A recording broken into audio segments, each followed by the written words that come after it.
قوة إلا بالله العلي العظيم حسبنا الله ونعم الوكيل نعم المولى ونعم النصير الحمد لله رب العالمين والصلاة والسلام على أشرف الأنبياء والمرسلين والذي صاحب التاج والمعراج والبراق والعلم دافع البلاء والوباء والقحط والمرض والألم اسمه مكتوب مرفوع منقوش في اللوح والقلم جسمه مقدس معطر مطهر منور في البيت والحرم صلى الله على سيد الثقلين ونبي الحرمين وإمام القبلتين محبوب رب المشرقين والمغربين مولى الكونين جد الحسنين أبي القاسم محمد اللهم صل على محمد وعلى آل بيته الطيبين الطاهرين المعصومين المظلومين ولعنة الدائمة الباقية على أعدائهم أجمعين من الآن إلى قيام يوم الدين أما بعد فقد قال إمامنا الحسين عليه الصلاة والسلام إني لم أخرج حشرا ولا مبترا ولا ظالما ولا مفسدا بل إنما خرجت لطلب الإصلاح في أمتي جدي أريد أن آمر بالمعروف وأنهى عن المنكر وأسير بسيرة جدي وأبي فمن قبلني فقبل الحق ومن رد علي فأصبر وإني أحق بذلك الأمر صلى الله عليه وسلم اللهم صل على محمد وعلى محمد حضرات گرامی قدر بزرگان ملت دوستان عزیز کربلا کیوں ہوئی کربلا کیسے ہوئی اور واقعی کربلا کے اثرات کیا ہوئے اس عنوان پر آپ کے سامنے مسلسل تاریخی حوالوں سے تاریخی کتابوں سے معروضات پیش کی گئی اور آپ کو حقائق سے آشنا کرایا گیا گاہی بگاہی کچھ باتیں ایسی آئی کہ جن کو مکمل کرنا تھا وقت کی تنگی نے مکمل نہیں کرنے دیا تو میں چاہتا ہوں کہ وہ جو ٹکڑے رہ گئے تھے انہیں دھیرے دھیرے جوڑ کر جو شبہات اٹھے تھے جو سوالات اٹھے تھے ان کا ایک شافی اور کافی جواب بھی ہو جائے اور وہ ذہن میں بیٹھ بھی جائے۔ میں نے کل کی تقریر میں آخر میں ایک جملہ آپ کے سامنے عرض کیا تھا کہ جب مجھ سے یہ پوچھا کسی نے کہ جناب صغرا کو کربلا کیوں لے کے نہیں گئے تو جواب ملا کہ چونکہ شباہت فاطمی کی وجہ سے۔ تو اب یہ پوچھا گیا کہ جب شباہت فاطمی کی وجہ سے جناب صغرا کو لے کر نہیں گئے تو جناب علی اکبر کو کیوں لے کر گئے؟ آپ بھی تو شبیہ پیغمبر تھے، شبیہ مصطفیٰ تھے، صرف امام نے لے جانے ہی کا انتخاب نہیں کیا بلکہ تاریخ کہتی ہے کہ آپ نے کربلا لے جانے کے بعد جب علی اکبر میدان میں جانے لگے تو ایک دعا فرمائی، اللہم اشہد علی ہؤلاء القوم، پروردگار گواہ رہنا اس قوم میں اب میں اسے بھیج رہا ہوں کہ جو تیرے نبی سے مشابہ ہے خلقاً و خلقاً، یعنی صورت میں، سیرت میں، کردار میں، رفتار میں، گفتار میں. اور میں نے مشابہت کے لیے ایک لفظ آپ کے سامنے رکھ دیا تھا. اتنے مشابہ تھے، اتنے مشابہ تھے کہ یہ شعر آپ ملاحظہ کر لیجئے کہ اکبر ہیں فاطمہ کے دلارے کی گود میں، نانا کا بچپنا ہے نواسے کی گود میں. توجہ فرمائیے گا، اس حد تک شباہت ہے. سوال ہے ہاتھوں کو جوڑ کے بارگاہ حکیم کربلا حضرت امام عالی مقام کی بارگاہ میں کہ مولا آپ یہ دعا کربلا کے صحرا میں کیوں پیش کر رہے ہیں کہ پروردگار تو گواہ رہنا، میں اسے بھیج رہا ہوں جو سیرت میں، صورت میں، کردار میں، رفتار میں، گفتار میں تیرے محمد سے مشابہ، تیرے رسول سے مشابہ، تیرے مصطفیٰ سے مشابہ. یہ صدا تو صحرا کے نظر ہو جائے گی، یہ آواز تو کربلا کے تپتے ہوئے ریگدار میں جذب ہو جائے گی، یہ آواز تو ختم ہو جائے گی. یہ دعا تو اس وقت کی جا رہی ہے، اب ختم ہو جائے گی. کہ یہی تو دنیا کو بتانا ہے، میری دعا تاریخ کے دامن میں لکھی جائے گی. اب قاتلان حسین کا مذہب تلاش کیا جائے گا. بیدار ہوئیے گا. مانا کہ 1:30 بجے پڑھ رہا ہوں مگر بیدار رہیے گا. مانا کہ 1:30 بج رہا ہے مگر آنکھوں کے چراغوں کو جلا کے رکھیے گا، اس لیے کہ محبت حسین میں آنکھوں کے کوزوں میں روشن چراغ مدھم نہیں ہونے چاہیے. توجہ کیجئے گا. مولا آپ یہ کیوں فرما رہے ہیں؟ کہا چونکہ واقعہ کربلا کے بعد مورخ خریدے جائیں گے، حدیثیں گڑھی جائیں گی، سلطنتیں خریدیں گی، طاقتیں استعمال کی جائیں گی، اور دنیا یہ کہے گی قاتلان حسین نمازی تھے، روزے دار تھے، حافظ قرآن تھے، نمازی تھے، روزے دار تھے، صائم النہار تھے، قائم اللیل تھے، متقی تھے. جب امت قاتلان حسین کے تقوی کی داستانیں سنانے لگے تو امت سے پوچھنا علی اکبر کا قاتل علی اکبر کا قاتل نہیں ہے، سیرت رسول کا قاتل، سیرت رسول کا قاتل، رفتار رسول کا قاتل، گفتار رسول کا قاتل. امت فیصلہ کر کے بتائے محمد کا قاتل رضی اللہ ہونا چاہیے یا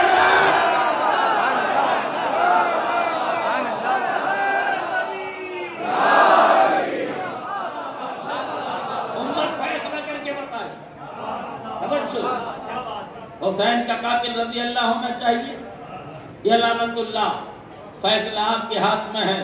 جو چاہو محمد کے قاتل کے ساتھ مقدمہ درج کروا لو، چاہو تو محمد کے قاتل کو رضی اللہ کہہ لو، مگر ہم بھی دیکھیں گے کہ محمد کے قاتل کو رضی اللہ کہنے کے بعد تمہارے گلے میں لعنت کا طوق پڑتا ہے کہ نہیں.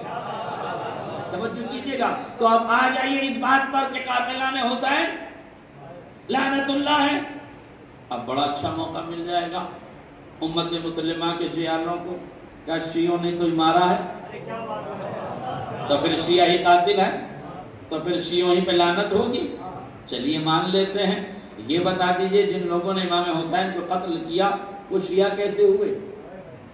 کہ ابن ملجم نے علی کی بیعت کی تھی، شیعہ ہو گیا. کوفے والوں نے مسلم کی بیعت کر لی تھی، شیعہ ہو گیا. ابن ملجم نے مارا، شیعوں نے مارا.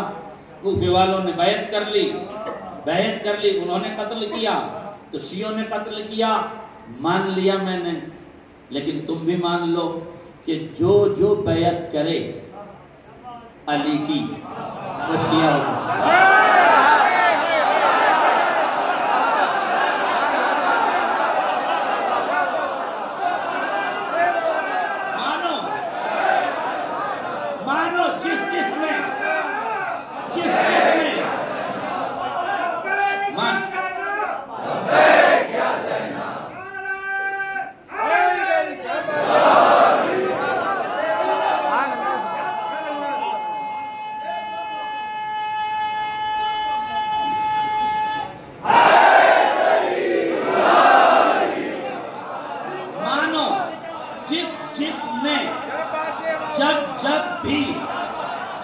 جہاں بھی علی کی بیعت کی وہ وہاں شیعہ ہو گیا. اب ہماری کتابوں سے نہیں، صحیح کتابوں سے صحیح روایت، صحیح بات، اعلان من کنت مولا کے بعد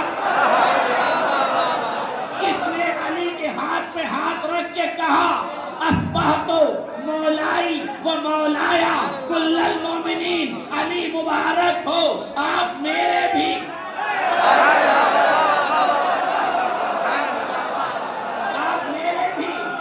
مومنین کے بھی مولا ہو گئے. بیعت کہتے ہیں ہاتھ پہ ہاتھ رکھنا. اب کرنٹ افیئر سے جوڑ کے ایک جملہ پوچھ رہا ہوں، جب غدیر میں سب نے علی کی بیعت کر لی تو بیعت کر کے شیعہ ہو گئے، ان کا دھرم پریورتن کب ہوا؟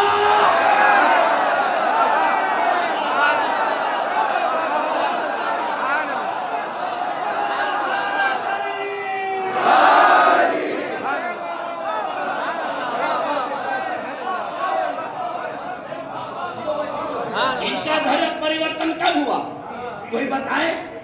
اگر علی کی بیعت کرنے سے کوئی شیعہ ہو جاتا ہے تو غدیر میں جس نے بیعت کی سب شیعہ ہو گئے. اب مجھے کہنے دو انہی میں سے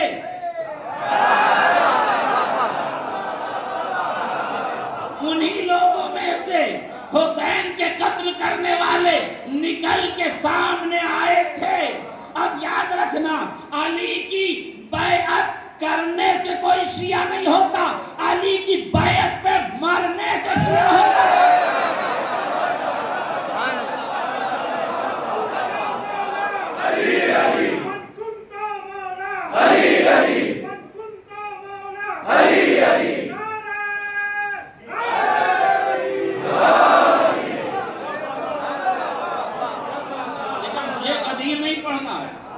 مجھے تو کربلا کے اثرات بتانا ہے. آج مشکل یہ ہے کہ لفظ شیعہ کو بدنام کر دیا گیا. لوگ ہمیں دیکھ کے سمجھتے ہیں کہ شیعہ ایسے ہوتے ہیں. بھیا ہمارے جیسے شیعہ حقیقت میں شیعہ تھوڑی ہیں. شیعہ تو وہ ہیں جو سر پہ کفن باندھ کے ملت ابراہیمی کی جان بچانے کے لیے، بیت المقدس کو بچانے کے لیے، طوفان الاقصی کو بچانے کے لیے، مسلمانوں کا قبلہ بچانے کے لیے جو جان کا نذرانہ پیش کر رہے ہیں، ہتھیلی پہ جان لیے ہیں. تبھی تو فلسطین کی سرزمین چیخ کے کہہ رہی ہے. ایک آل سعود کے حکمرانوں سنیے، ایک جوان کا میسج سنیے. فلسطین کی سرزمین سے ایک نوجوان کہتا ہے، آل سعود کے حکمرانوں، اے امت عرب کے لیڈروں، اے مسلمان ملکوں کے حاکموں، اگر ہمارے مرنے کی خبر سننا تو ہماری نماز جنازہ نہ پڑھنا. سنیے کیا کہا جوان نے؟ اگر ہمارے مرنے کی خبر سننا تو ہماری نماز جنازہ نہ پڑھنا. ایک کام کرنا، قد آدم آئینے کے سامنے کھڑے ہونا. قد آدم سمجھے؟ یعنی ایک پورا آئینہ، اس کے سامنے کھڑے ہونا، اپنے آپ کی نماز جنازہ پڑھ لینا. سنیے، اپنے آپ کی نماز جنازہ پڑھ لینا. کیوں؟ کہ سنو، جن کی غیرتیں جوان ہو وہ مر بھی جائے تو زندہ ہے، جن کی غیرتیں مر جائے وہ زندہ بھی ہو تو بولا. غیرتوں کی جنگ. اور دیکھیے امت مسلمہ، معاف کیجیے گا، یہ غیرت دار ہونا بہت ضروری ہے. اور مسئلہ جب غیرت کا آتا ہے تو بے غیرتی کی انتہا مجھے دیکھنے میں آتی ہے کہ جب جنگ خندق پار کر کے عمرو ابن عبدود آتا ہے، پیغمبر کے خیمے پہ نیزہ مارتا ہے. پیغمبر کے خیمے پہ نیزہ مارا. تاریخ یہ کہتی ہے کہ جیسے ہی خیمہ پیغمبر پر عمرو ابن عبدود نے نیزہ مارا اخلاق عظیم پر فائز پیغمبر فوراً خیمے سے باہر آیا، نیزہ دیکھا، عمر کو دیکھا، اپنی غیرتدار قوم کو دیکھا، پھر فرمایا من یبارز لہذا الکلب، کون ہے جو اس کتے کو جواب دے؟ من یبارز لہذا الکلب، ہاتھوں کو جوڑ کے کہوں یا نبی اللہ، آپ کی زبان وحی سے دھلی ہوئی ہے، وما ينطق عن الهوى ان هو الا وحی کا تالا آپ کی لبوں پر ہے، طٰہٰ کا تاج آپ کے سر پر ہے، مزمل کی قبا آپ کے دوش پر ہے، بشیر و نذیر کے تمغے آپ کی زندگی پر لگے ہوئے ہیں، آپ سادات ہیں، آپ سید ہیں، آپ صادق ہیں، آپ امین ہیں، فضیلتوں کا ہمالیائی پروت بھی آپ کے قدموں میں جھک کے سلامی کرتا ہے۔ یا نبی اللہ انکا لعلی خلق عظیم آپ کے لیے ہے، والشمس والضحیٰ آپ کے لیے ہے، والقمر کی آیت آپ کے لیے ہے، واللیل کی زلفیں آپ کے لیے ہے۔ آپ کی استقامت کے قصیدے، آپ کے حسن کے قصیدے، آپ کے جمال کے قصیدے، آپ کے لب و لہجے کے قصیدے، آپ کے اخلاق کریمانہ کے قصیدے، پورا قرآن پڑھ رہا ہے، یہ آپ نے لبوں پہ کون سا لفظ سجا لیا ہے، یہ کیا فرمایا ہے، یہ غیظ میں کیوں آ گئے، یہ غصے میں کیوں آ گئے، یہ کیوں فرمایا من یبارز لہذا الکلب، جملہ سنیے گا، من یبارز لہذا الکلب، یہ کتے کے مقابل میں کون جائے گا؟ مولا آپ نے یہ کیوں کہا کہ تم نے دیکھا نہیں، اس نے کیا کیا، اس نے میرے خیمے کے دروازے پر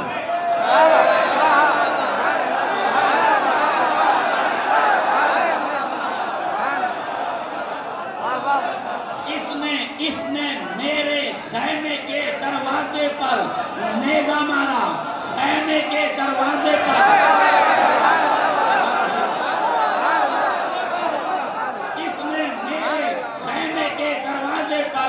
نیزہ مارا۔ میں نے کہا مولا خیمہ کپڑے کا ہے، ستون لکڑی کا ہے، خیمے پہ ہی تو مارا ہے، کہ بات خیمے کی نہیں ہے، بات نسبت کی ہے۔ اگر لکڑیوں کے خیمے کی نسبت سمجھ میں آ گئی، یعنی لحم کا لحمی، یعنی دم کا دمی، یعنی تیرا گوشت میرا گوشت، فاطمہ تو بذات منی، فاطمہ میرا پارے جگر ہے، اب فاطمہ کی دہلیز، رسول کی دہلیز، حکم لگانا۔ خندق میں پیغمبر نے فیصلہ کر دیا، جب میرے اس خیمے کا باغی کتا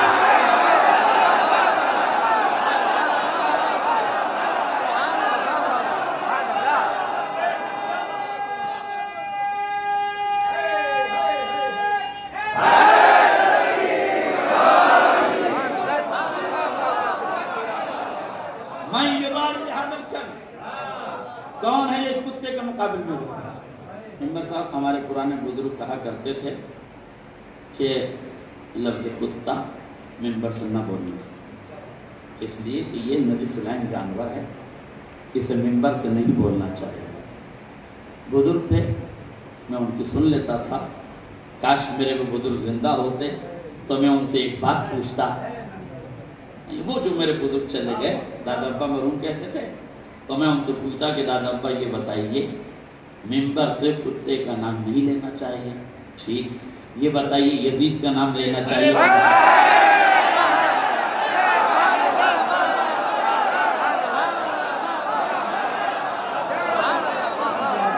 بتائیے یزید کا نام لینا چاہیے کہ نہیں؟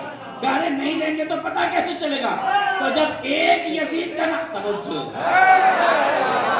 ایک کتا ہے مگر یزید 1000 کتوں سے بدتر ہے۔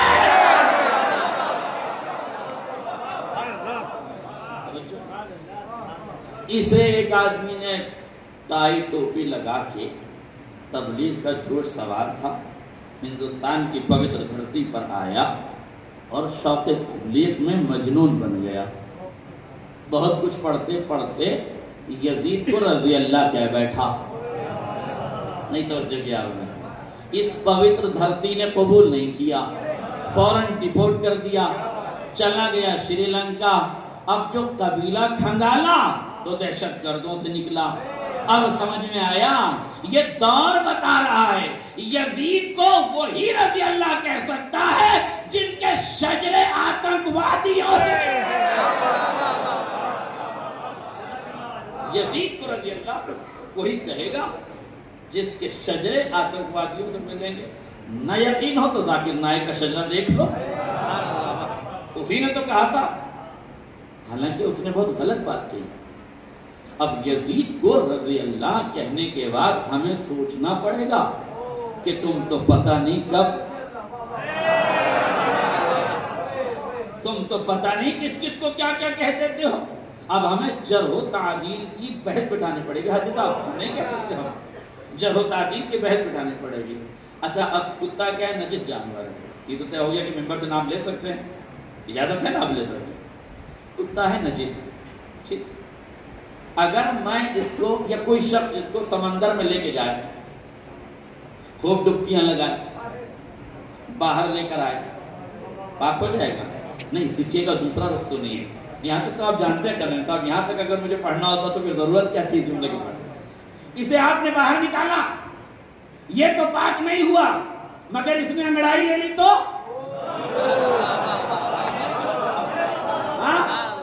اگر اس نے انگڑائی لی، ایک جھٹکا لے لیا، تو یہ تو پاک نہیں ہوا، پرنتو جو اسے پاک کرنے گیا تھا وہ نجس ہو گیا۔ وہ کتاب قاعدہ سن لیجئے، وہ نجس ہو گیا۔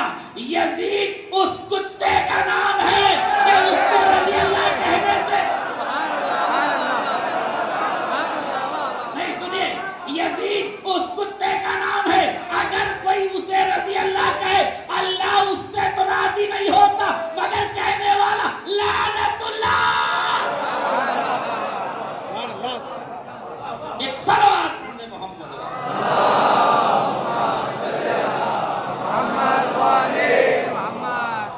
میں یہ والی لحاظ الکل کون ہے جو اس کتے کے مقابل میں جائے؟ معاف کیجیے گا جملہ میں کہنا چاہتا ہوں، سارے رضی اللہ خاموش بیٹھے رہے۔ اٹھا تو ایک علیہ السلام،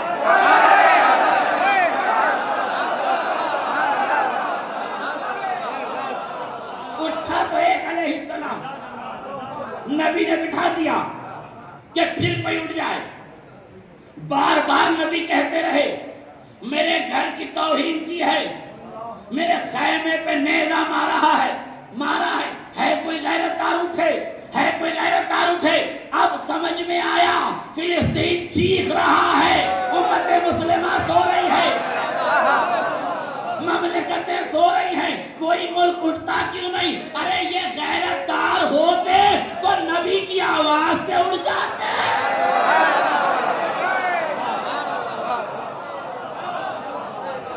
اگر یہ غیرت دار ہوتے تو نبی کی آواز پہ اٹھ جاتے۔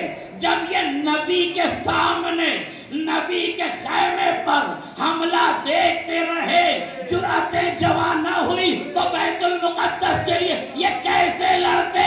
ہاں، جو کل کھڑا ہوا تھا اس کی نسل آج،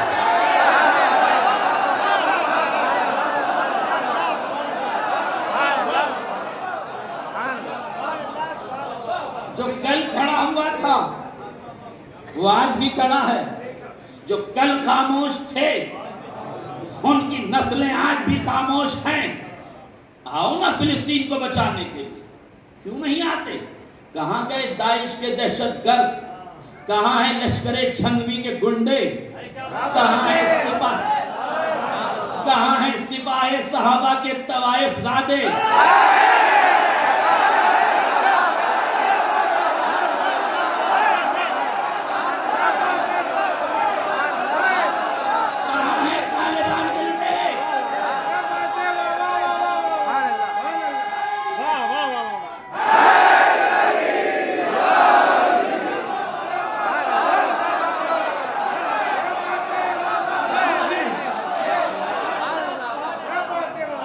بھائی بولیے کہاں ہے؟ محمد اور آل محمد پر.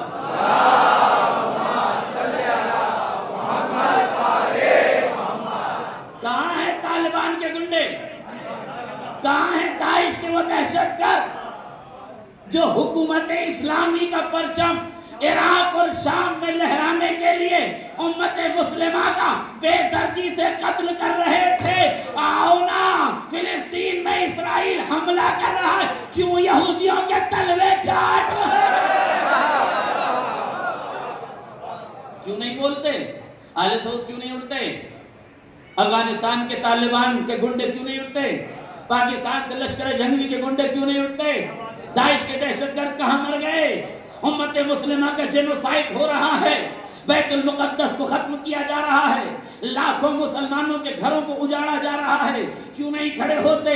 تمہاری غیرتیں کہاں گئی؟ ہمیں معلوم ہے اگر، جملہ سنیے گا، اگر خلافتوں نے کعب الاحبار جیسے یہودی کے تلوے نہ چاٹے ہوتے تو آج حکومتوں نے نہ چاٹے ہوتے.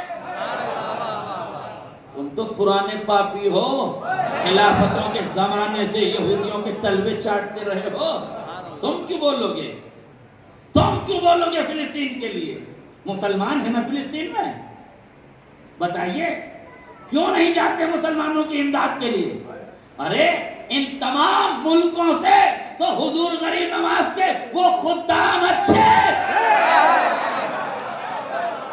ان کی عقیدتوں کو میرا سلام، جنہوں نے غذائیں فلسطین کے مظلوموں تک پہنچا دی. اور ہماری لڑائی کس سے؟ ہماری لڑائی دشمن سے. یاد رکھنا، ہماری لڑائی اہل سنت سے نہیں ہے، ہماری لڑائی مسلمانوں سے نہیں ہے، ہماری لڑائی ہے یہودیوں سے. اپنی دشمنی کے پیمانے کو تھوڑا سا اونچا کرو اور پتیلے کی سیاست سے باہر نکلو. تم تو اجمیر تارا گڑھ میں لڑ رہے ہو، لڑنے کا اتنا ہی شوق ہے تو کچھ آگے بڑھو.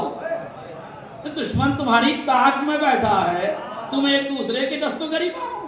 حیرت ہے. شہیدوں کے مزار پر، ولیوں کے مزار پر رہنے والوں کی ذمہ داری کیا ہے؟ کیا انہیں مسلمانوں کے لیے دعا نہیں کرنا چاہیے؟ کیا فلسطین کے لیے دعا نہیں کرنا چاہیے؟ یہ ذمہ داری بنتی ہے درگاہوں پہ رہنے والے خدام حضرات کا کہ وہ فلسطین کے مظلوموں کے لیے ہمیشہ دعا کریں، ظالموں کے خلاف اٹھیں، ظالموں کے لیے بد دعا کریں. یاد رکھنا، کربلا کے آثار میں ایک اثر یہ بھی ہے کہ ظالم سے نفرت کرنا کربلا نے سکھایا. توجہ کیجیے. ایک ڈاکٹر نے، پھر میں آؤں گا اس چند کے اوپر واپس، ایک ڈاکٹر نے فلسطین سے ایک پیغام بھیجا. اے آل سعود کے علماء فقہا، اے آل سعود کے حکمرانوں، جہاں جہاں بھی حق اور باطل کی لڑائی ہوئی تم نے ہمیشہ باطل کا ساتھ دیا اور ہمیشہ منہ کی کھائی. لبنان میں اسرائیل نے حملہ کیا، آل سعود نے لبنان کے بجائے اسرائیل کا ساتھ دیا. وہاں حزب اللہ جیسی مضبوط تنظیم عالم وجود میں آ گئی. جہاں کبھی عیسائیت کا راج تھا وہاں شیعت نے قدم جما دیے اپنی قربانیوں کی بدولت.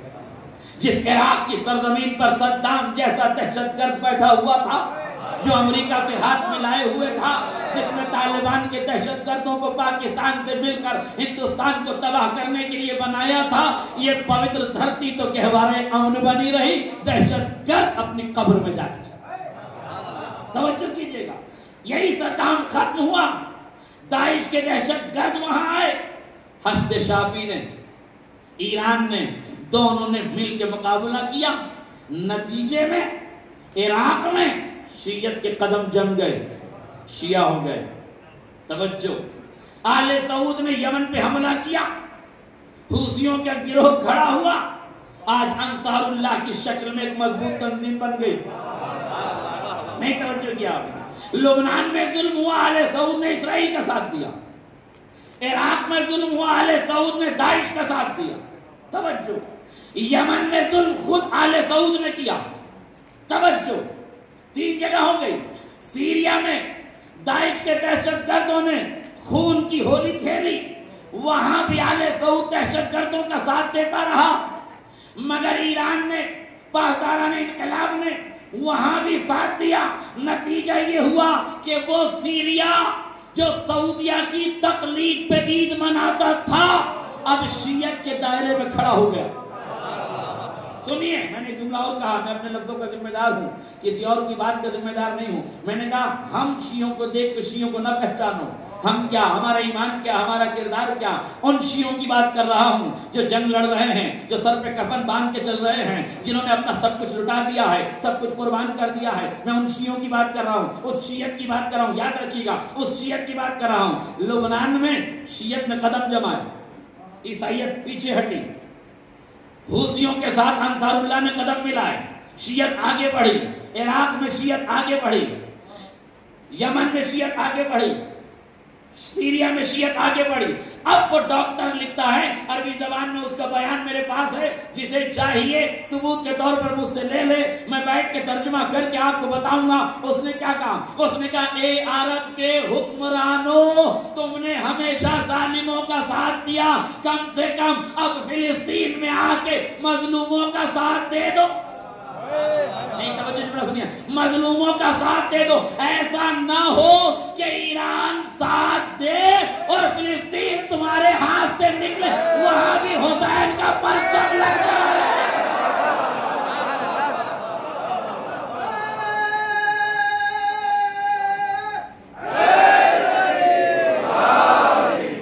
یہی فلسطین ہے جہاں آل سفیان کی مدح ہوتی تھی، آل سعود کی مدح ہوتی تھی، جہاں کی سرزمین شورا کی سرزمین تھی.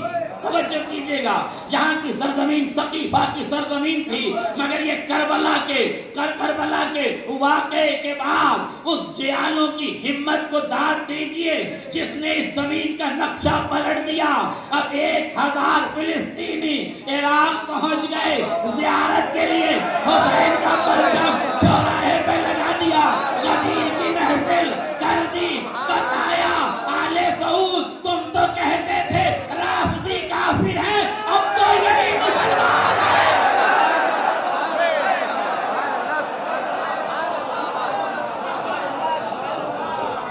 آل سعود تم تو کہتے تھے یہ ایرانی رافضی ہے، اب سمجھ میں آ رہا ہے جنہیں تم رافضی کہہ رہے تھے یہی مسلمانوں کے ہمدرد ہیں. ہر جگہ تم نے ذلتیں اٹھائی، ایران نے عزتیں پائی. اس لیے اس دور کے بعض احمق لوگ جنہیں نہ دین کا پتہ ہے نہ دنیا کا پتہ ہے، وہ کہتے ہیں ایران فلسطینیوں کو مروا رہا ہے تو سعودیہ سے کہو کہ بچا لے. کیا ایران مروا رہا ہے؟ جاؤ بچا لو. تمہاری اتنی ہمت ہے کہ تم لڑ لو گے. خیبر تو لڑی نہیں گئی، خندق تو لڑی نہیں گئی. کون سی جنگ تم لڑنے کی بات کرتے ہو؟ کون سی جنگ تم نے لڑی ہے؟ صرف دہشت گردی کے علاوہ امت مسلمہ کا کردار کیا رہا ہے؟ مجھے بتاؤ. تاریخ میں چیلنج کے ساتھ میں پوچھ رہا ہوں، اس دور کی تاریخ میں آپ سے پوچھ رہا ہوں، کس کا ساتھ دیا ہے آل سعود نے؟ کس کا ساتھ دیا ہے اس وہابیت نے؟ اور معاف کیجیے گا مجھے جملہ کہنا پڑتا ہے، یہ قسم خدا کی حاجی صاحب یہ کلیوگ ہے، کلیوگ. یہاں بندر کو ماما کہنا پڑتا ہے، وہابی کو مسلمان کہنا پڑتا ہے. نہ بندر ماما ہے نہ وہابی مسلمان ہے. ہماری مجبوری یہ ہے کہ ہم کسی کو اسلام سے نکالتے نہیں، ورنہ پھر اسلام میں بچے گا کچھ نہیں. ایک صلوات پڑھ دیں محمد اور آل محمد.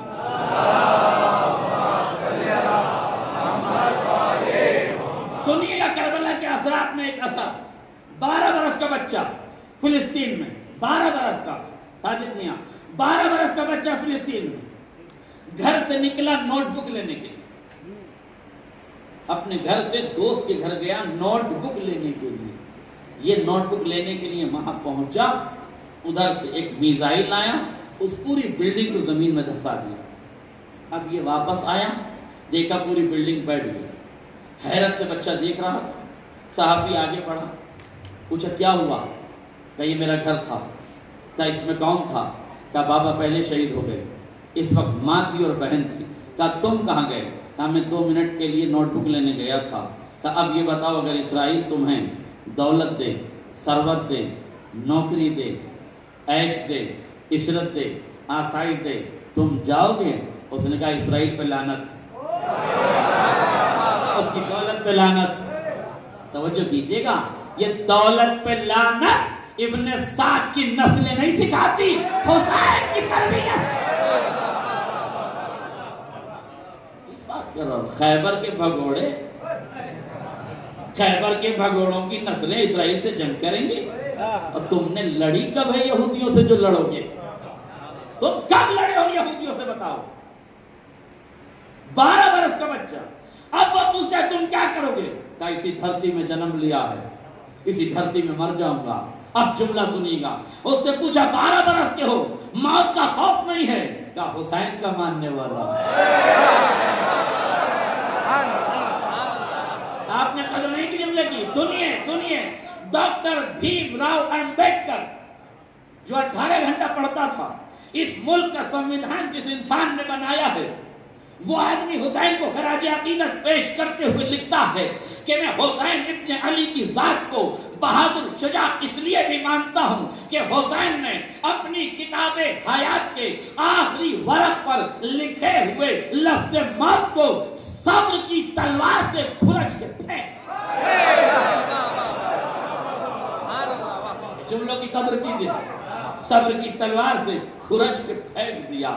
اب سمجھ میں آیا 12 برس کا بچہ اگر موت کے خوف میں نہیں ہے تو خیبر کے بھگوڑوں کا کمال نہیں ہے، حسینی بچوں کی تربیت. کس نے تربیت؟ ایک عورت اپنے جوان بیٹے پہ رو رہی ہے، آپے سے باہر ہوا چاہتی تھی. ایک عورت نے پیچھے سے سہارا دیا، لا یا اختی لا اننا قدوہ سید زینب، ہمارے لیے رہبر لیڈر زینب کی ذات ہے. اللہ اکبر. یہ فلسطین میں فلسطینیوں کے لبوں پر زینب حسین کربلا کس نے سجا دیا؟ توجہ کیجئے گا. ہر تحریک جو حق کے لیے اٹھے، جملہ سنیے گا، ہر تحریک جو حق کے لیے اٹھے باطل کے خلاف ہو، اس کے کاسہ شعور میں کربلا کی خیرات ہے. اس کے کاسہ شعور میں کربلا کی خیرات. اگر کربلا نے خیرات نہ رکھی ہوتی تو پھر جیت کے کوئی آثار نہ. میں یبارز لہذا الکلب، کون ہے جو اس کتے کے مقابل میں جائے؟ کوئی نہیں اٹھا. علی اٹھے، تلوار کے پر تولے، تھوڑا آگے بڑھے. ایک صاحب نے کہا یا علی جانتے ہیں کس کے مقابلے میں جا رہے ہیں؟ کہا کون ہے؟ کہا مرحب. کہا امر ہے. امر کا مطلب کہ 1000 کے لشکر پہ بھاری ہے. میں پرانی خندق تھوڑی پڑھوں گا. نہیں سنیے، اسرائیل کے آرمی کے چیف کا یہ بیان موجود ہے کہ آرمی جو اسرائیل کی آرمی ہے اس کا چیف یہ کہتا ہے کہ میرا ایک سپاہی 1000 پہ بھاری ہے. کیا کہتا ہے وہ؟ میرا ایک سپاہی 1000 کے لشکر پہ بھاری ہے. اب سمجھ میں آیا اسرائیل کو یہ ڈرانے کی جرأت کہاں سے ملی. ارے بزرگوں کے کرتوت سنو گے نا کلمہ چھوڑ دو گے. صلوات پڑھے محمد اور آل محمد.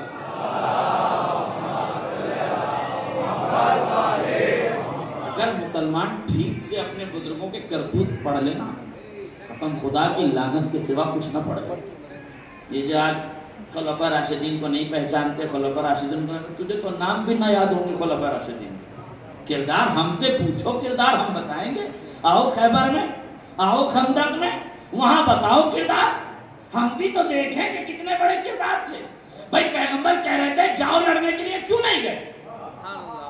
ارے چھوڑیے پیغمبر کی بات تو ایک لمحے کے لیے. عامر بھی کہہ رہا تھا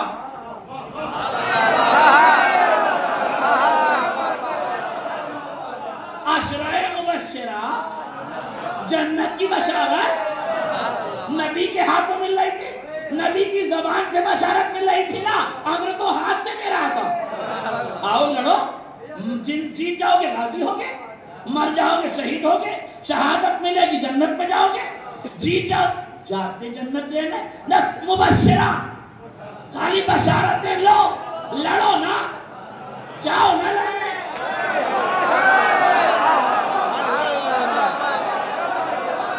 چلو بھائی جو چل رہا ہے امر بانٹ رہا ہے. نہیں یعنی 1000 کے لشکر پہ بھاری ہے, اس سے نہ لڑیے. نہیں توجہ کیا آپ نے؟ یہ علی ہی بتائیں گے یا علی والے بتائیں گے کہ 1000 کے لشکر پہ جو قوم بھاری ہو اس پہ 300 میزائل کیسے داغے جاتے ہیں؟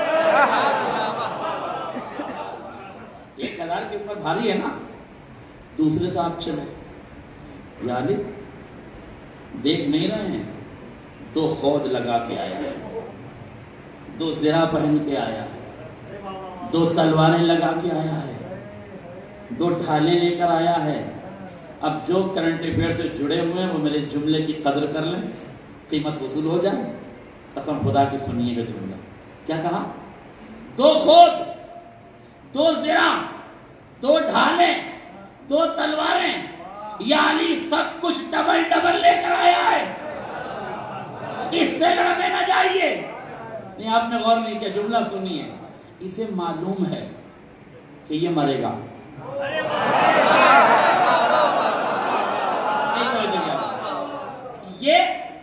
یہ علی کو ڈرا نہیں رہا ہے, یہ امر کو بچا رہا ہے. نہیں آپ سمجھے نہیں, میں سمجھاؤں گا. یہ علی کو ڈرا نہیں رہا, امر کو بچا رہا ہے. اگر یقین نہ ہو تو جارڈن سے پوچھو, ایران کو مشورہ دیتا ہے اسرائیل پہ حملہ نہ کرو, تمہارے باپ دادا پہلے بھی یہ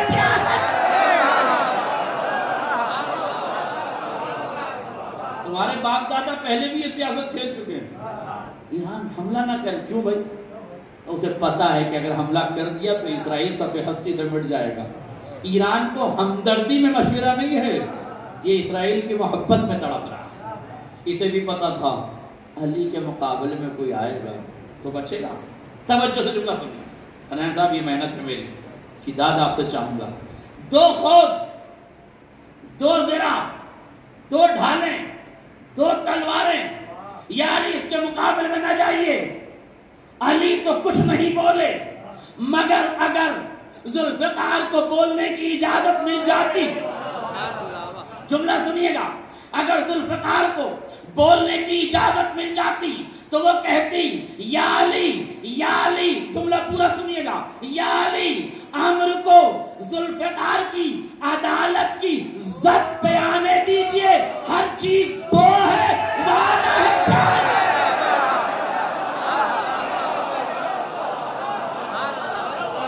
ہر چیز 2 ہے, وعدہ ہے ذوالفقار کا, برابر سے 4 کروں گی. نہیں توجہ کی, برابر سے 4 کروں گی. کیا؟ 2 زرہ, پھر سے سنیے, 2 ڈھالیں, 2 تلواریں لے کر آیا ہے. کس سے؟ علی سے لڑنے کے لیے. یا علی امر ہے, اس سے نہ لڑیے, اس سے لڑنے نہ جائیے. لفظ بدل دوں, یا علی دیکھ نہیں رہے ہیں کم وقت پورا آئرن ڈوم بن کے آیا ہے.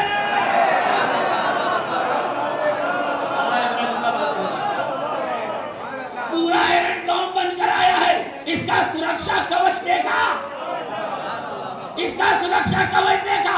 علی نے مسکرا کے کہا وقت آ گیا ہے آئرن ڈوم کو دھوست کرنے کا, سرکشا کوچ کو بھیجنے کا. اب سمجھ میں آیا, جب بھی یہودیت سرکشا کوچ بنائے گی سوائے علی اور علی والوں کے, سوائے علی اور علی والوں کے, اس سرکشا کوچ کو کوئی دھوست نہیں کر سکتا. اردو سنی تھی آج آپ نے, ہندی میں سنی. ہاں حافظ بھائی توجہ کیجئے گا. سرکشا کوچ دھوست امر کے مقابلے. اب توجہ کیجئے گا, ایران نے اسرائیل پر حملہ کر دیا. 300 سے زیادہ بلاسٹک میزائل, ڈرون میزائل, گھاتک ہتھیاروں سے حملے کیے. مگر عرب کا گودی میڈیا لکھتا ہے کہ ایک بھی مچھر اور مکھی اسرائیل میں نہیں مرا. جملہ سنیں گا, خدا کرے کہ آپ تک پہنچ جائے. سچوں کی اولاد سے ہونے کا دعویٰ کرنے والوں کی جھوٹی نسلیں. میں اس سے زیادہ نہیں کھول سکتا. سچوں کی نسلوں سے ہونے کا دعویٰ کرنے والی جھوٹی میڈیا یہ کہہ رہی تھی کہ 300 پلاسٹک میزائل کے بعد ایک مچھر نہیں مرا.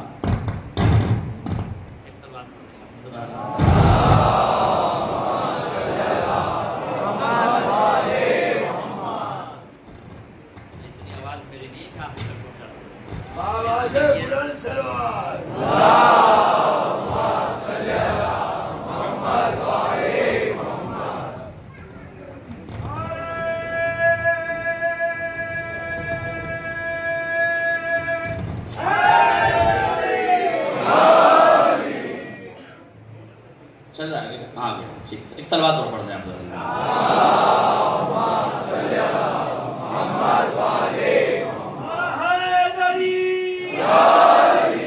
جملہ سنیے گا. ایک ہندی کا جملہ ہے, لاج رکھیے گا اور جملہ سنیے گا.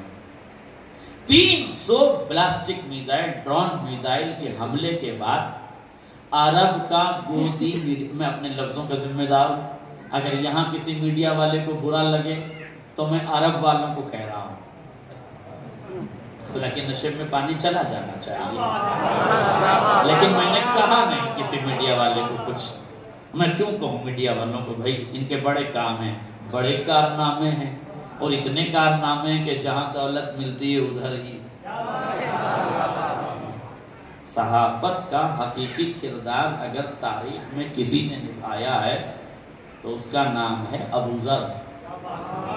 ہاں, ابو ذر کو, حضرت ابو ذر کو منصب صاحب میں صحابی نہیں کہتا, صحافی کہتا ہوں. نہیں توجہ کیا آپ نے؟ ابو ذر وقت کا صحابی نہیں, وقت کا صحافی تھا. خلافت ثالثہ میں حکومت کے سینے پر اپنی چھڑی رکھ کے پوچھتا تھا یہ بیت المال تیرے باپ کا ہے جو پونجی پتیوں نے بانٹا. یہ ہے صحافت جس کا معیار ہے صداقت. جھوٹ کا نام صحافت نہیں ہے, صداقت کا نام صحافت ہے. کیا کہا گودی میڈیا نے؟ عرب کا. اور میرے لفظوں کی لاج رکھیے بھائی, آگے بھی پڑھنا ہے مجھے. عرب کا گودی میڈیا یہ لکھ رہا تھا, جبکہ توجہ سے سنیے گا, عرب کا گودی میڈیا یہ لکھ رہا تھا کہ 300 کے حملے کے بعد بھی اسرائیل میں ایک مچھر نہیں مرا, ایک مکھی نہیں مری, ایران نے تو کچھ بھی نہیں کیا, کوئی بھی فائدہ نہیں ہوا. جبکہ پوری دنیا کا سیٹلائٹ دیکھ رہا ہے, صحافی دیکھ رہے ہیں, پترکار دیکھ رہے ہیں, اس کے بعد اتنے دھڑلے سے جھوٹ بول رہے ہیں. قسم خدا کی شکر کے سجدے کیجئے اگر غدیر تم تک مکمل طور سے پہنچ گئی ہے, اس لیے کہ وہاں تو ساکشات سچے موجود تھے. ایک صلوات پڑھ دیں آپ محمد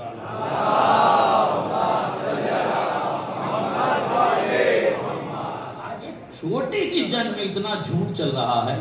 غدیر کو یہاں تک آتے آتے کتنے داؤ پیش نے گھیرا ہوگا, مگر یہ کرم ہے کہ ولایت آپ تک پہنچی. کیوں؟ اس لیے کہ آل محمد کا ذکر کسی سے چھپایا ہی نہیں جا سکتا. سنیے گا, یہاں کی بات نہیں کر رہا ہوں, بس بہت جلدی وقت آ رہا اور بہت زیادہ دیر ہو گئی. توجہ فرمائیے گا. جب ایران نے حملہ کر دیا اسرائیل پر, ٹھیک, تو نیتن یاہو بھاگا امریکہ گیا, سنسد کی بیٹھک ہوئی, اپنے یورپین اتحادی ممالک کو بٹھایا, گول میز کانفرنس کی, اور کانفرنس کر کے یہ کہنے لگا کہ مجھے اجازت دو میں ایران پہ حملہ کروں. سارے اتحادیوں نے سمجھایا کہ بس ایران نے جو کرنا تھا کر دیا, چپ کے بیٹھ جا, جہاں لگا ہوا ہے وہیں لگا رہے, ایران سے الجھنے کی ضرورت نہیں ہے, ورنہ زندگی نہیں وجود استھت خطرے میں پڑ جائے گا. یورپین اتحاد نے مل کے سمجھایا, بہت دیر تک سمجھاتے رہے، میٹنگ برخاست ہوئی، سنسد کے کونے میں چپکے سے جا کے حضرت نتنیاہو خاموش بیٹھ گئے، ٹھیک، چپ چاپ منہ اتارے، منہ لٹکائے، چونکہ جنگ کی اجازت نہیں ملی۔ ان کے دوست ہیں جو بائیڈن، جو امریکہ کے ٹھیک ہے ادھیکاری ہیں، پد ادھیکاری، یہ گئے کونے میں چپکے سے اس کے پاس، سنسد میں نہیں، وہ کہاں بیٹھا ہے؟ کونے میں، یہ بھی گئے کونے میں، چپکے سے کان میں کہا منہ نہ لٹکاؤ، رات کو تمہارے دادا مرحب میرے خواب میں آئے تھے،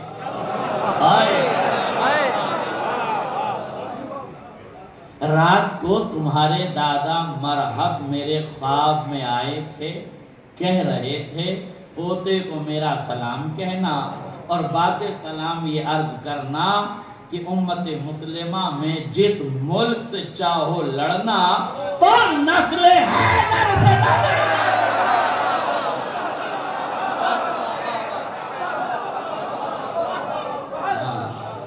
نسل حیدر سے نہ بڑھنا۔ امریکہ سے پیغام آیا ہے ہندوستان تک، آئے میرا جملہ بات ہے، جہاں جہاں تک لوگ سمجھ جائیں وہ سمجھ جائیں کہ نسل حیدر سے نہ بڑھے کوئی، ورنہ مرحب نہ بچا، امر نہ بچا، انتر میں کوئی انتر نہ رہا تو پھر بچے گا کوئی نہیں۔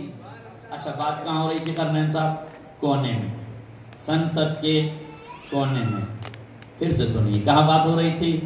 سنسد کے کونے میں دو پد ادھیکاری بڑی ذمہ داری کے ساتھ باتیں کر رہے تھے، بڑی خاموشی سے۔ وکیل صاحب پوچھیں گے جب وہ چپکے سے باتیں کر رہے تھے آپ تک الہام کیسے ہو گیا؟ میں سوال سمجھ رہا ہوں وکیل صاحب کا، وکیلوں کی ذمہ داری ہے کہ سوال قائم کریں، مگر پوری بات میری سن لیں، پھر میں آپ کے ذہن کے سوال کے ساتھ منظم ہو جاؤں گا۔ غور کیجئے گا، دونوں ایک دوسرے سے چپکے سے، کان میں خاموشی سے، ایک دوسرے سے چھپ کے پد کی گریما کا خیال رکھے۔ یہ بہت بڑا جملہ ہے، اس ملک میں پد کی گریما ہی کا تو خیال نہیں ہے، سب سے بڑی یہی مصیبت ہے۔ پد کی گریما کا خیال رکھتے ہوئے، توجہ، پد کی گریما کا خیال رکھتے ہوئے ایک دوسرے سے چپکے سے خاموشی سے کان میں کانا پوسی کر کے باتیں کر رہے تھے۔ تھوڑی دیر میں ایک سولجر سپاہی آیا، گارڈ آیا، آ کے اس جو بائیڈن سے کہتا ہے سر آپ کا کالر مائک کھلا ہوا ہے۔ نہیں ایسے نہیں میرے سر آپ کا کالر مائک کھلا ہوا ہے، آپ جو چپکے چپکے سنسد کے کونے میں سنسنی خیز باتیں کر رہے ہیں وہ پورے سنسد میں سنائی دے رہا، پورے سنسد میں سنائی دے رہا ہے۔ ہاتھوں کو جوڑ کے بارگاہ پروردگار میں عرض کروں گا، اے رب کائنات، اے مالک دو جہاں، اے قادر مطلق، یہ دو پد ادھیکاری چپکے چپکے سے باتیں کر رہے تھے، یہ مائک کھلا کیوں رہ گیا؟ کیا یہ اتفاق ہے؟ کیا یہ اتفاق نہیں ہے؟ ہم دنیا کو بتائیں گے جب پوری بنی امیہ اور بنی عباس مل کے علی کے فضائل نہ چھپا سکے، بنی اسرائیل کی کیا اوقات ہے؟ تم چھپاؤ ہم بتائیں، تم چھپاؤ ہم بتائیں۔ یہ ہے آل محمد کا ذکر جسے چھپایا نہیں جا سکتا۔ اب ختم کی دعا، آپ کی ذمہ داری بھی سن لیجئے۔ آپ کی ذمہ داری ہے کہ ظالم کے ساتھ ہرگز نہ کونا للظالم خصما، علی کی وصیت ہے مولا کی، اپنے بیٹے حسن حسین کو وصیت فرماتے ہوئے فرمایا کونا للظالم خصما وللمظلوم عونا، خبردار ہمیشہ میرے لال ظالم کے دشمن رہنا، مظلوم کے حامی رہنا۔ اگر تم مظلوم کی مجلس عزا کر رہے ہو تو ظالم کمپنیوں کا تبرک نہ بانٹو، یہ تمہاری ذمہ داری ہے۔ ظالم کمپنیوں کا سامان نہ خریدو، یہ تمہاری ذمہ داری ہے۔ توجہ، کیوں؟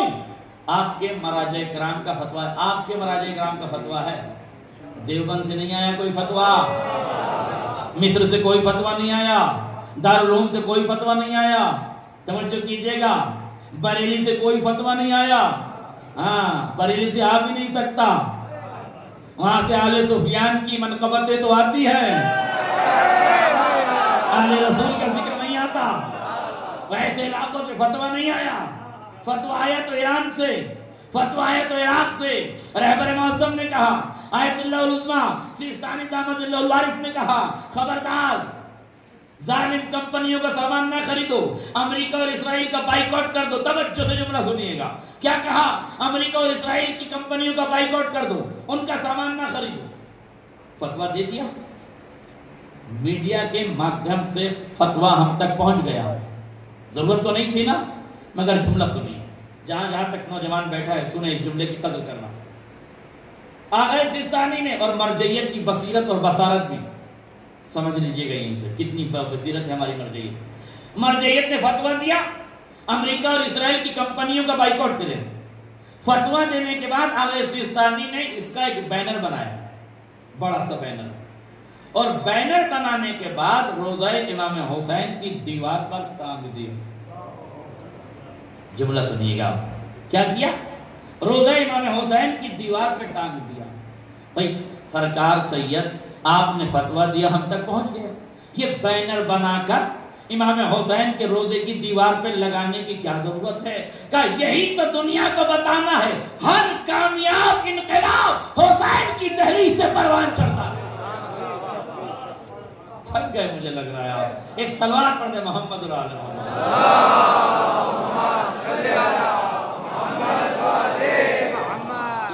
تھکی سی سلوات نہ پڑھیں اللہ کے بعد۔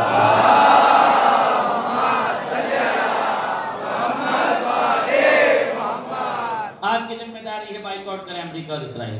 توجہ کیجئے، آپ کہیں گے کہ اگر ہم نے بائیکاٹ نہ کیا 2 روپے کے ہیڈ اینڈ شولڈر سے کیا ہوگا؟ اگر ہم نے 2 روپے کا ہیڈ اینڈ شولڈر نہیں لیا تو کیا امریکہ اور اسرائیل کا دم نکل جائے گا؟ کیا اس کا اکنامیکل پاور ڈسٹروائے ہو جائے گا؟ کیا اس کا اقتصادی نظام ڈوب جائے گا، غرقاب ہو جائے گا؟ دیکھیے یاد رکھیے گا، آپ وظیفے کے ذمہ دار ہیں، نتیجے کے نہیں۔ ارے بیدار ہوئیے ذرا سا، آپ کی ذمہ داری وظیفہ ہے، نتیجہ نہیں ہے۔ انہدام جنت البقیع کو کتنے دن گزر گئے؟ 100 برس گزر گئے ہیں، 1 صدی ہو گئی ہے۔ آپ ہر سال احتجاج کرتے ہیں کہ نہیں؟ اب تک آپ کے احتجاج کا نتیجہ نہیں آیا تو کیا احتجاج کرنا چھوڑ دیں؟ کہ نہیں، وظیفہ ہمارے ہاتھ میں، نتیجہ خدا کے ہاتھ میں۔ ہو سکتا ہے وہ بقیع کی تعمیر کے لیے معصوم ہاتھوں کا انتظار کرنا، ہو سکتا ہے کہ وہ معصوم ہاتھوں کا انتظار کر رہا ہو۔ اس لیے آپ کی ذمہ داری کیا ہے؟ وظیفہ۔ آپ کی ذمہ داری نتیجہ نہیں ہے۔ اس لیے آپ امریکہ اور اسرائیل کی کمپنیوں کا بائیکاٹ کریں۔ ہاں، اس کے بعد کیا کریں؟ آپ اپنے ملک کی بنی ہوئی چیزیں خریدیں، اپنے ملک ہندوستان کی بنی ہوئی چیزیں خریدیں۔ اس سے کیا ہوگا؟ اس سے یہ ہوگا کہ اندھ بھکتوں کی آنکھ کھلے گی، انہیں بھی تو پتا چلے گا کہ دیش بھکت کون ہے، اندھ بھکت کون ہے۔ کوئی آپ تھک گئے، مجھے لگ رہا مجھے آپ گفتگو تمام کر دینا چاہیے۔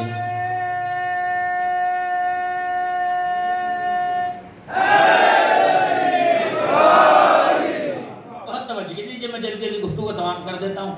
آپ یہ پوچھ رہے ہیں کہ اگر ہم نے 2 روپے کا ہیڈ اینڈ شولڈر نہ خریدا کیا ہو جائے گا؟ ہمارے نہ خریدنے سے کیا ہو جائے گا؟ پہلی بات تو آپ کو اور اطلاع دے دوں اس بات کی کہ ہم نے محرم سے پہلے یہ بائیکاٹ کا سلسلہ شروع کیا تھا، ویڈیو وائرل ہوئی تھی، اور شیعوں سے گزارش کی تھی کہ محرم کا تبرک، کیا کہا تھا ہم نے؟ محرم کا تبرک نہ بانٹیں۔ 12 محرم یا 15 محرم کو یہ خبر آ گئی تھی کہ اسرائیل سے 45 کمپنیوں نے رابطہ توڑ دیا، بلکہ 45,000 کمپنیوں نے رابطہ توڑ دیا اور کہا کہ ہم آپ کے ساتھ پروڈکٹ میں شریک نہیں ہیں۔ یہ 45,000 کمپنیوں نے رابطہ کیوں توڑ دیا؟ اس لیے کہ علی کے چاہنے والوں نے 10 دن بائیکاٹ کیا تھا۔ اگر 2.25 مہینے بائیکاٹ کر دیا تو یہ دور اسلحوں کی جنگ کا نہیں ہے، یہ ذہن کی جنگ کا ہے۔ یہ وزڈم پاور کی جنگ ہے، یہ بدھیمانی کی جنگ ہے. بدھو نہیں لڑتے بدھیمانی کی جنگ. ہاں بدھی جیوی جو ہیں وہ کیا لڑیں گے، ان کا تو جیوت رہنا بھی مشکل ہے. اس لیے یہ بدھی کی جنگ ہے، ذہنی جنگ ہے. اس ذہنی جنگ میں آپ کو یوگدان کرنا ہے. تاریخ لکھی جا رہی ہے، ایک ظالم ہے اور ایک مظلوم ہے. روز محشر سوال ہوگا. میں یہ جملہ کہہ چکا ہوں اور پھر کہہ رہا ہوں. ہزاروں کی تعداد میں مومنین 40 کی شب اور 40 کے دن میں زیارت کرنے کے لیے آتے تھے. میں نے بچپن میں دیکھا تھا، اب میں دیکھ رہا ہوں کہ تعداد کم ہے. اگر یہ کمی والی تعداد میرے بیان کی وجہ سے ہے تو روز محشر مجھے جواب دینا پڑے گا. آپ نے محسوس نہیں کیا؟ اگر میری وجہ سے لوگ رک رہے ہیں تو مجھے جواب دینا پڑے گا. جملہ کہہ رہا ہوں، اگر میری زبان کی وجہ سے رک رہے ہیں تو میں جواب دوں گا. کسی کی بد زبانی کی وجہ سے رک رہے ہیں تو وہ جواب دے.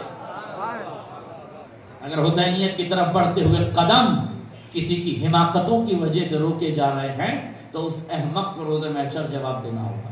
لہذا سال بھر سنبھل کے گفتگو کیا کیجئے. آپ کی وجہ سے لوگ حسینیت کی طرف آئیں، ایسی وانی بولیے، ایسی بات نہ بولیے کہ لوگ حسینیت سے دور ہو جائیں. اس لیے کہ جتنا تم لوگوں کو حسینیت سے قریب کرو گے اتنا اسلام کی ترقی ہوگی، جتنا دور کرو گے اتنی دشمن کی طاقت میں اضافہ ہوگا. یہ پیغام سن کے جائیے، سمجھ کے جائیے. اگر میرے بیان سے بھی لوگ خدا نہ خواستہ اگلے سال کم ہو جائیں تو مجھے روز محشر اس کا جواب دینا پڑے اور مجھے تیار رہنا چاہیے جواب دینے کے لیے. اس لیے ظالم کا ساتھ نہ دیجیے، مظلوم کا ساتھ دیجیے. چھوٹی سی بات، گفتگو تمام. میرے 2 روپے کے ہیڈ اینڈ شولڈر کے نہ خریدنے سے کیا اسرائیل کی کمپنیاں برباد ہو جائیں گی؟ کیا اسرائیل کی طاقت فنا کے گھاٹ اتر جائے گی؟ کیا اس کا اکنامیکل پاور ڈسٹروائے ہو جائے گا؟ کیا اس کا اقتصادی نظام ڈوب جائے گا؟ کیا ختم ہو جائے گا؟ توجہ، ختم ہو یا نہ ہو. علامہ دمیری نے کتاب لکھی، کتاب الحیوان. علامہ دمیری، اس میں کچھ جانوروں کا ذکر ہے. 2 جانوروں کا ذکر ہے جو کرنٹ افیئر سے جڑے ہوئے ہیں، میری گفتگو سے محظوظ ہوں گے. میں ایک جملہ کہنا چاہتا ہوں، کرنٹ افیئر سے جڑے ہیں نا وہ جانیں گے. جب نار نمرودی روشن ہوئی، حضرت ابراہیم کو منجنی کے ظلم میں گھما کے پھینکا جانے لگا. توجہ کیجئے گا، توجہ. وقت کا نمرود ہے اسرائیل، آگ بھڑکی ہے فلسطین میں، منجنی کے ظلم میں بٹھایا جا رہا ہے امت مسلمہ کو. یہ ملت ابراہیمی ہے، اسے نعرے نمرودی میں جھونکا جا رہا ہے. نعرے نمرودی کا نام فلسطین، نمرود کا نام اسرائیل. توجہ، اب اس بھڑکتی ہوئی آگ میں ایک ہے گرگٹ. پورے ہندوستان میں گھوم گیا. ساحل بھائی پورے ہندوستان میں، عاشق بھائی میں پورے ہندوستان میں گھوم گیا. ساری جگہ پہ مجھے گرگٹ کا نام گرگٹ ہی ملا. تارا گڑھ میں شاید کرگاٹ کہتے ہیں. بڑی خوبصورت لینگویج ہے ہماری، سب سے الگ. ہاں یہاں کہتے ہیں کرگاٹ. پورب میں بھی، پچھم میں بھی. کیا؟ گرگٹ. گرگٹ کا کام کیا ہے؟ ہاں شکریہ، رنگ بدلنا. یہ رنگ بدلتے ہیں، ہے نا. یہ کیا کر رہا تھا؟ نعرے نمرودی میں پھونکے مار رہا تھا. نہیں توجہ کیا؟ پھونکے مار رہا تھا. منافق ہے نا. خدا کے واسطے بیدار ہو گئے. یا تو کہیے مت کہ پڑھیے، اور پڑھ رہا ہوں تو پھر سمجھیے بھی. یہ تو کوئی بات نہیں ہوئی کہ 8 دن سے پریشان کر رہے تھے کہ پڑھ نہیں رہے. اب جب پڑھنے لگا تو پھر مصیبت. جب پڑھوا ہی رہے ہو تو کم سے کم سمجھو میرے عزیزوں. صلوات پڑھ دیں محمد رال محمد.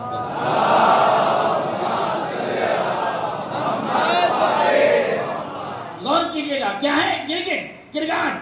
آپ کی زبان میں کرگاٹ کیا کر رہا ہے؟ پھونکے مار رہا ہے. فرشتہ رحمت خدا نازل ہوا، کیا کر رہا ہے؟ کہ آگ بھڑکا رہا ہوں. دیکھو اگر فلسطین میں جنگ ہو رہی ہے تو منافق ملکوں کو دیکھو، منافق ملکوں بچوں کو دیکھو کون ہے جو اس آگ میں اپنا تیل بیچ بیچ کر آگ بڑھتا رہے، آرامکو سے حرامکو تک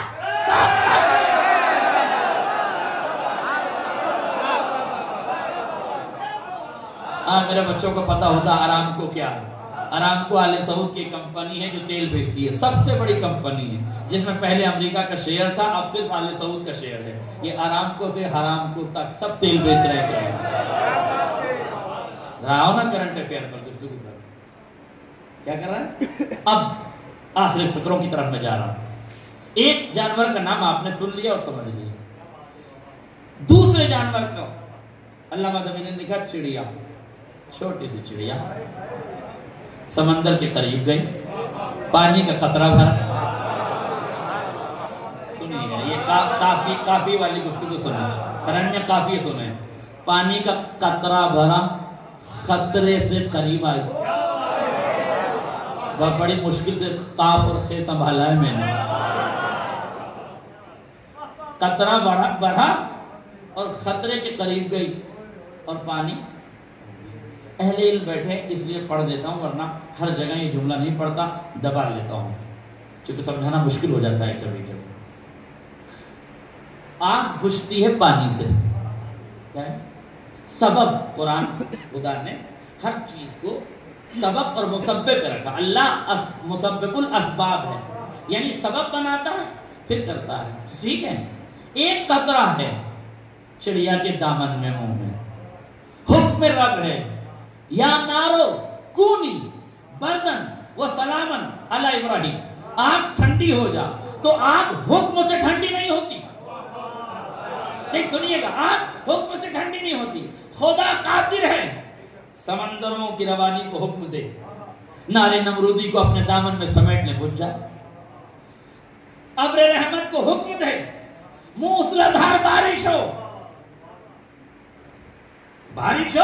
آگ بجھ جائے، نہ سمندروں کی روانی کو، نہ ابر رحمت کے موسلادھار ہونے کو، پھر مالک آگ بجھانی ہے، نہ سمندر سے پانی لے رہا ہے، نہ ابر رحمت کو برسا رہا ہے، کا قطرے عمل اخلاص کے ساتھ آنے دو،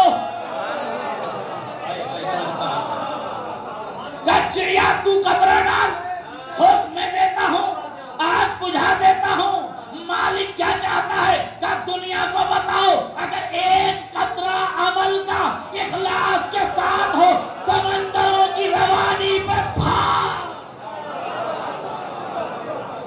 ایک قطرہ ہے، موسلادھار بارش پہ بھاری ہے کہ نہیں، سمندروں کی روانی پہ بھاری ہے کہ نہیں، حکم رب ہوا یا نار کونی بردن و سلامن علی ابراہیم۔ دیکھیں جملہ یاد رکھیے گا، کبھی کبھی ہمیں اندازہ نہیں ہوتا، جن چیزوں کو ہم اتفاق سمجھتے ہیں وہ اتفاق نہیں ہے، بانی اعضا شہید ہیں، شہید کی مجلس ہے، شہید کے اشارے سے ہے، اس لیے آپ نے دونوں مرتبہ دیکھا ہوگا، جب تک علم اور تابوت کی زیارت ہوتی رہی بارش نہ ہوئی، پروگرام مکمل ہوا بارش ہو گئی، آپ وہاں سے جلوس لے کے چلے بارش رک گئی، یہاں آئے بارش شروع ہو گئی، اب تو مانو آل محمد کا دخل کائنات میں کتنا ہے،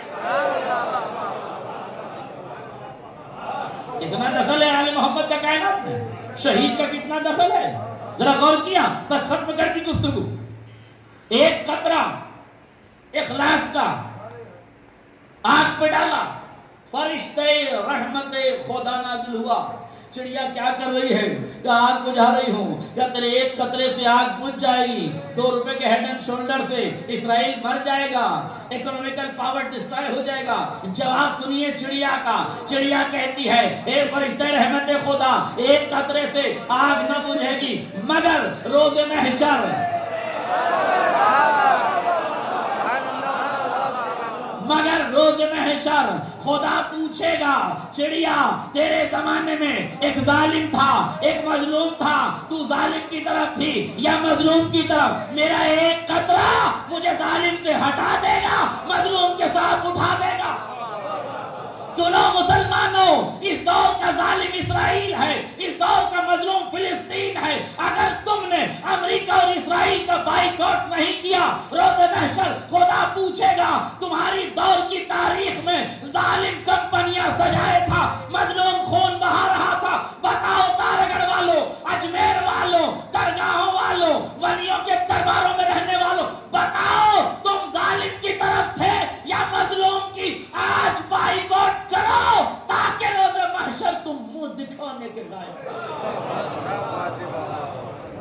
آج امریکہ اور اسرائیل کا بائیکاٹ کرو تاکہ تم منہ دکھانے کے لائق ہو جاؤ. نکلو پتینوں کی سیاست سے.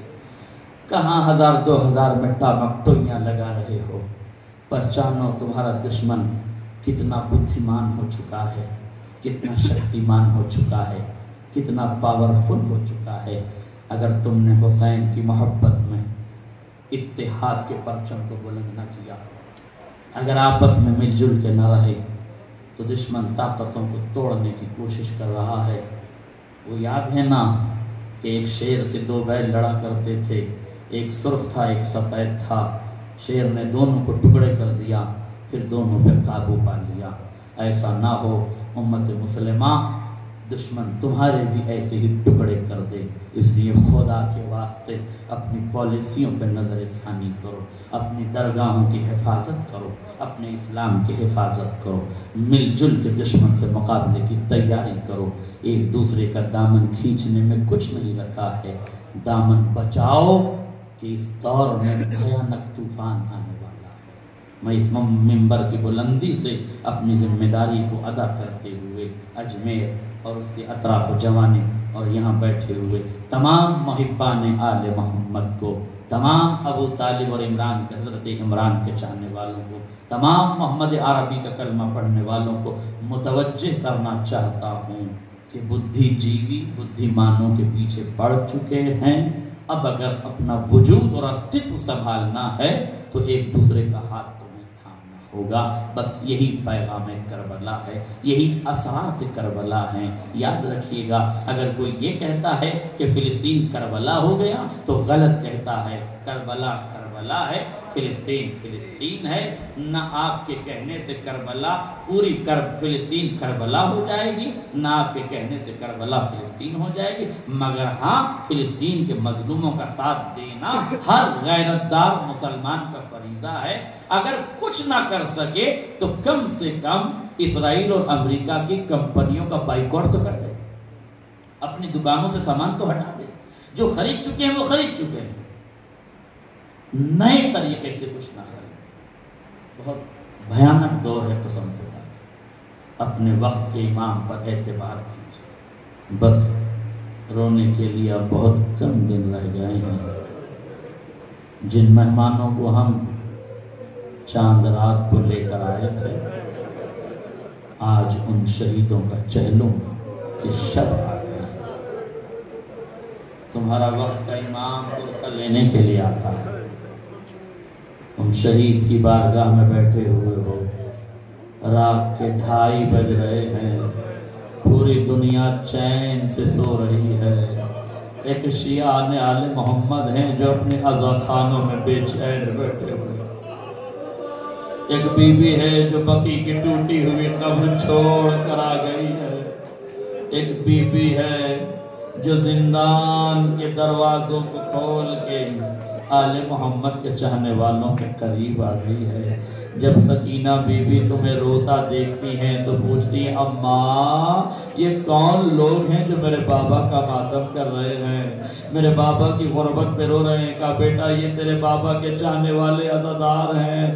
کہتے ہیں جد امجد جد ماجدہ دادی اماں کاش یہ چاہنے والے کربلا میں ہوتے, میرا بابا 3 دن کا بھوکا ہو پیاسا ذبح نہ کیا. جزاکم رب خیر الجزا. تاریخ نے لکھا ہے آل محمد کو قیدی اور اسیر بنا کے لے جایا گیا. امام محمد باقر فرماتے ہیں, کسی نے پوچھا مولا اگر آپ کو ایک کاسہ آب مل جاتا تو آپ کیا کرتے, اگر آپ کو ایک پانی کا کوزہ مل جاتا تو آپ کیا کرتے. راوی نے سوچا آپ کہیں گے میں پی لیتا, راوی نے سوچا آپ کہیں گے میں سکینہ کو پلا دیتا, راوی نے سوچا آپ کہیں گے میں بیویوں میں کسی کو پلا دیتا, میں بچوں میں کسی کو پلا دیتا. مگر ہمارا 5واں امام فرماتا ہے اگر مجھے راستے میں ایک پانی کا کوزہ مل جاتا میں اپنے بابا کی ہتھکڑیوں پہ ڈال دیتا, میں اپنے بابا کی ہتھکڑیوں پہ ڈال دیتا. پوچھا گیا ہتھکڑیوں پہ کیوں ڈال دیتے, ہتھکڑیوں پہ کیوں ڈال دیتے. ہتھکڑیوں پہ کیوں ڈال دیتے؟ کہا میرے بابا کے ہاتھوں میں جو ہتھکڑیاں تھی وہ لوہے کی نہیں فولاد کی تھی، لوہے کی نہیں فولاد کی تھی۔ فولاد کی خاصیت یہ ہے کہ جب اس پر دھوپ پڑتی ہے تو وہ اتنا گرم ہوتا ہے کہ جسم کے حصوں کو جلانے لگتا ہے۔ جب میرا بابا دھوپ میں چلتا تھا ان کے ہاتھوں کی ہتھکڑیوں سے ان کے گوشت کے جلنے کی خوشبو میرے مشام میں آتی تھی۔ میں تڑپ کے کہتا تھا کاش میرے پاس پانی ہوتا، میں اپنے بابا کی ہتھکڑیوں پہ ڈال کے ٹھنڈا۔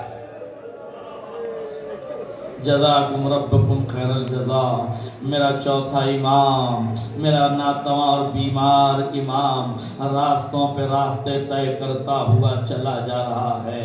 روایت کی لفظیں یہ ہیں، ایک مقام پہ جا کر سر حسین جس نیزے پہ تھا وہ نیزہ زمین میں دھس گیا۔ شمر نے بڑی کوشش کی، نیزہ نہ اٹھا۔ جب نیزہ نہ اٹھا سکا سید سجاد کے قریب آیا، پشت پہ تازیانہ لگایا، تازیانہ لگا کے کہتا ہے سجاد اپنے بابا سے پوچھو آگے کیوں نہیں بڑھتے۔ سید سجاد بابا کے قریب گئے، ہاتھوں کو جوڑ کے فرمایا بابا یہ پشت تازیانوں کے قابل نہ رہی، بابا آپ کے بیٹے کو بتا دے بابا آگے کیوں نہیں بڑھتے۔ آواز آئی میرے بھائی میرے لال سید سجاد، میرے سینے پہ سونے والی سکینہ اونٹ کی پشت سے گر گئی، ارے جب تک نہ آئے گی میں آگے نہ بڑھوں۔ روایت کہتی جناب زینب نے سنا، فوراً پیچھے پلٹی، ام کلثوم کو ساتھ لیا۔ کیا دیکھا کچھ دوری کے بعد ایک نقاب پوش بی بی ہے، سکینہ کو آغوش میں لیے ہے، دلاسا دے رہی ہے، دست شفقت پھیر رہی ہے۔ زینب قریب بیٹھ گئی، ہاتھوں کو جوڑ کے فرمایا مومنہ تیرا شکریہ، یہ بچی جب سے کربلا سے چلی ہے کسی نے تازیانے مارے، کسی نے دامن میں آگ لگائی، کسی نے گوشوارے چھینے، کسی نے شمر نے اسے ننگی پشت سے اونٹ کی باندھ دیا، آپ نے پہلی بار اسے دلاسا دیا، اس کے دستر پہ دست شفقت پھیرا۔ بی بی آپ کون ہیں؟ ارے شہزادی نے فرمایا اے زینب تو نے پہچانا نہیں، میں تیری دکھیاری ماں فاطمہ۔ جزاکم ربکم خیر الجزا۔ لو عزادارو یہ قافلہ چلا، بس آخر فکر سن لیجئے، یہ قافلہ چلا زندان شام میں رکھ دیا گیا۔ بس اب ایک وقت وہ بھی آیا جب رہائی ملی، رہائی ملی، سید سجاد کو بلایا گیا۔ زینب جگر تھام کے زندان کے دروازے پہ بیٹھ گئی، خدا میرے بیٹے کی خیر کرے، میرے امام کی خیر کرے، دشمن نے بلایا ہے۔ بس آخر فکر سنیے، یزید نے بلایا، بلا کے کہا ہم آپ کو آزاد کرتے ہیں، ہم آپ کو آزاد کرتے ہیں، آپ کو اختیار ہے، چاہے مدینے چلے جائیں، چاہے یہیں رہ جائیں، یا آپ جہاں جانا چاہیں چلے جائیں۔ امام نے فرمایا پھوپھی اماں سے پوچھ کے بتائیں گے۔ کہا ٹھیک ہے۔ حداد کو بلایا، حداد یعنی لوہار، لوہار کو بلایا، بلا کے کہتا ہے اس قیدی کی زنجیریں کاٹ دے، اس کی ہتھکڑیاں کاٹ دے، اس کی بیڑیاں کاٹ دے۔ سن سکو گے تو سن لو میرے جملے جو تاریخ نے لکھے ہیں، وہ جملے یہ ہیں۔ حداد آگے بڑھا، آگے بڑھ کے کہتا ہے قیدی ذرا اپنی آستینوں کو الٹنا۔ اب تاریخ کہتی ہے جیسے ہی سید سجاد نے آستینوں کو الٹا، ایک مرتبہ حداد غش کھا کے بے ہوش ہو گیا۔ کچھ دیر کے بعد جب اسے اٹھایا گیا، یزید نے پوچھا تجھے کیا ہو گیا؟ کہتا ہے امیر میں نے ہزاروں ہتھکڑیاں کاٹی ہیں، ہزاروں بیڑیاں کاٹی ہیں، مگر ایسا قیدی میں نے نہیں دیکھا، اس کی ہتھکڑی نے اس کے ہاتھ کی ہڈی میں جگہ بنا لی ہے۔ امیر ہتھکڑی کاٹوں یا ہڈی کو توڑ دو؟ یزید کہتا ہے احتیاط، ہڈی نہ ٹوٹے، ہتھکڑی کاٹ دو۔ ہتھکڑی کاٹی گئی، ہاتھوں سے ہتھکڑیاں ہٹا دی گئی۔ اب سنیے گا آخری فقرے، روایت کہتی ہے بڑی مشکل سے حداد نے لوہار نے ہتھکڑیوں کو کاٹا۔ ہتھکڑیوں کے کاٹنے کے بعد زمین پر بیٹھا زار و قطار روتا جا رہا ہے۔ ہتھکڑیوں کو کاٹنے کے بعد بیڑیوں کے کاٹنے کی باری آئی، کہنے لگا ابا کے دامن کو سرکائیے۔ ابا کے دامن کو امام نے اوپر کیا، طارق کہتے پھر چیخ ماری، پیچھے ہٹا۔ یزید کہتا تجھے کیا ہو گیا ہے؟ تو لوہار ہے، تیرا جگر لوہے کا ہونا چاہیے، تجھ سے یہ درد دیکھا نہیں جا رہا ہے۔ کہا امیر ایسی تو کوئی ہتھکڑی نہیں ہوتی، ایسی تو کوئی بیڑی نہیں ہوتی جو جسم میں جگہ بنا لے۔ روایت کے فقرے بھی ہیں، امام زمانہ سے زیارت ناہیہ میں بھی یہی ہے، سید سجاد کو وہ بیڑی پہنائی گئی جس نے پنڈلی کے گوشت کو کھا لیا تھا، ہڈی میں جگہ بنا لی تھی۔ امیر بتا ہڈی کو توڑوں یا بیڑی کو کاٹوں؟ نہیں تجھے صرف بیڑی کاٹنا ہے۔ بیڑیوں کو کاٹ دیا۔ آخری فقرے بس سن لو، تاریخ کہتی ہے گلے کا توق جب کاٹنے کی باری آئی نا تو توق بھی ہسلیوں کے سمیت تھا، توق بھی جگہ بنا چکا تھا۔ سید سجاد نے تاریخ کہتی ہے ابا کے دامن سے اپنے سینے کے زخم کو چھپا لیا۔ بیویوں کے پاس پہنچے زخم چھپائے رہے، کربلا پہنچے زخم چھپائے رہے، مگر جب لٹا ہوا قافلہ مدینے پہنچا جناب محمد حنفیہ امام کے چچا آگے بڑھے، سینے سے لگایا، جیسے ہی چچا نے سینے سے لگایا چیخ مار کے بھتیجا پیچھے ہوا، ہاتھوں کو جوڑ کے فرمایا چچا ارے اس طرح نہ ملی ہے۔ محمد حنفیہ نے ہاتھ جوڑ دیا، اے بھتیجے مجھے معاف کر دو۔ کہا چچا ایسی کوئی بات نہیں، مگر میرے قریب آئیے۔ اب تاریخ کہتی ہے جیسے ہی محمد حنفیہ قریب آئے امام نے ابا کا دامن ہٹایا، اب جو سینے میں دیکھا چیخ مار کے پیچھے ہٹ، اے میرے لال اتنی مصیبتیں تو نے اٹھائی، اے میرے لال چچا کو مار۔ ان للہ و انا الیہ راجعون وسيعلم الذين ظلموا أي منقلب ينقلبون ربنا تقبل منا إنك أنت السميع العليم.